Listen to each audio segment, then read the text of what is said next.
Hey planner friends, I just wanted to jump on here today and share some things I learned this week. So last week I was playing in my planner and I decided to check on my file size, and I click on the Z and I go down here and I see my size, and last week my size was at 1948. And I was panicking because we're halfway through the year and I couldn't have a 4 gig book. I just knew that it would just kill my iPad, even though it's a newer version and it's got pretty good memory and stuff. It just was going to be a problem. So I was like, man, I'm gonna have to, like just start over again and make the first one like January through June, and then version, the second half of the year be a new one, or go to a quarterly planner, or just start over again in a different one. I thought about using my Shelley planner that I haven't really jumped into much.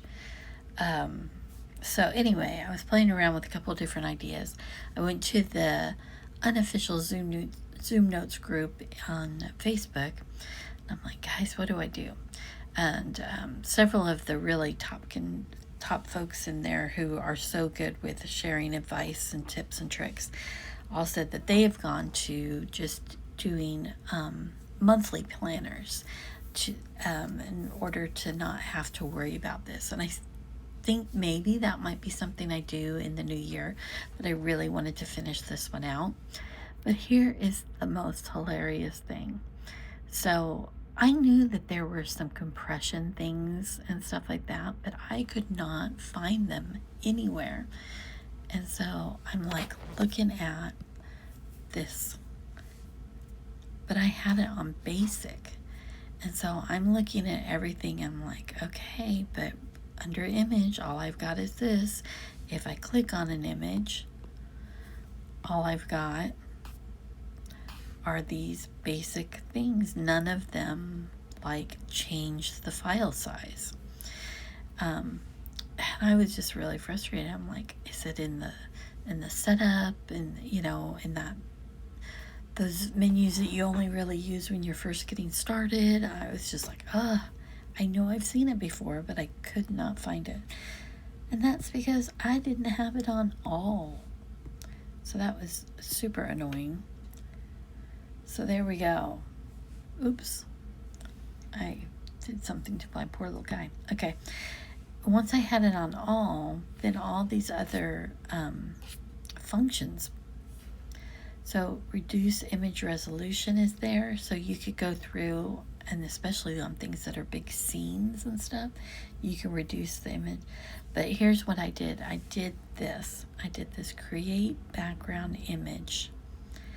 On all my old ones, from months past, as long as it didn't have a Dutch door or a sub page. And that's how I went from 1900, almost 2 gigs, down to 800. So I've decided I'm going to do that monthly. When the month is over, then I'll just make them all backgrounds. So it makes it so I can't edit it anymore, and I'm okay with that. Another thing you might want to do is like freeze the calendar for that page. I didn't do that. I maybe could have, but I think once it is a background image, then that also goes away. It's just frozen. I think. I don't know. I haven't really tested that per se, because generally speaking, I'm not changing my calendar like once.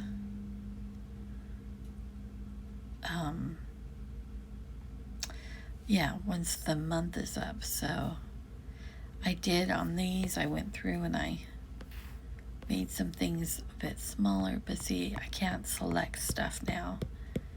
It's all like all of these are blanks. Oh, that one's not. Oh, the other thing is if you have locked layers. See, it's all in the background.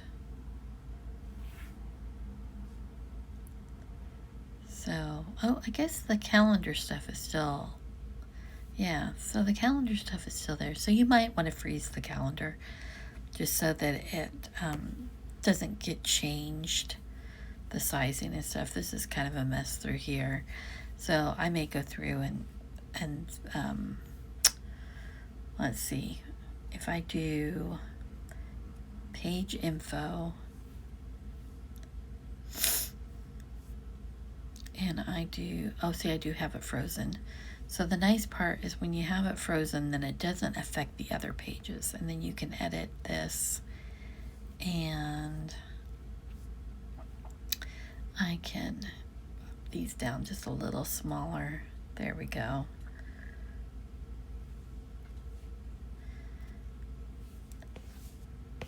Yeah, now they all fit in their boxes nicely. Okay, there we go.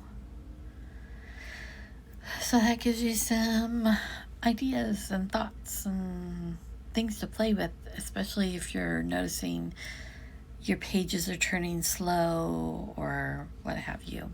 I just think another thing you can do is, like I said, people use the symbols a certain way, and you could go through and add your symbols in. It's not so easy to manage this from this screen, but if you go under templates and then under symbols, you can rename things, you can organize things.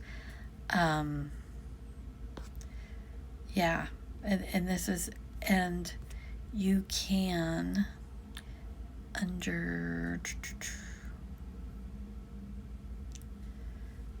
let's see, close. I want to say general.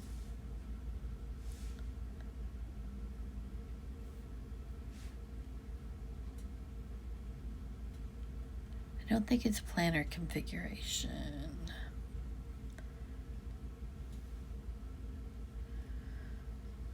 Document editing. Sorry, I should have looked this up ahead of time, but I wasn't really going to get into this part. But, yeah. There is a way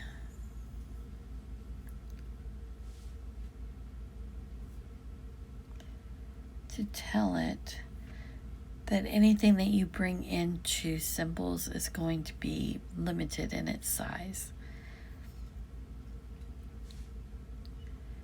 Yeah.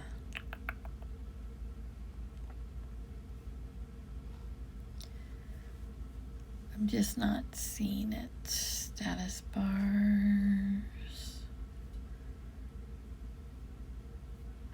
Sounds rulers. I thought it was in this area, but I guess I'm wrong. Okay, let's try this.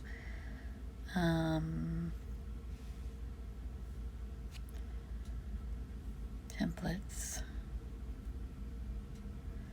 Yeah, I don't see the menu for it though. But I know I have it set that at 512 is my max size for everything that comes in as a symbol. So anyhow, this is a bit of a mess and needs some cleaning up, but symbols is a way to also just get your, now what I found was that when I did some of these Shelly things, that it was blurry because of that reduced capacity. So I think like this, where I was looking at the tabs and stuff, the tab names were blurry, so I was just better off to bring them in as a drag and drop. That's been my experience. And I'm gonna probably wipe out that Shelly area except for some of the little templates, but not for like the planner books themselves. They just, they needed that higher resolution. But now that I've learned how to, you know, take the past and put it on that background layer, it just reduces the file size so nicely that I don't have any worries until probably December, and then I might be a little worried, but hopefully I'll be okay. Thanks, guys, for watching. Take care.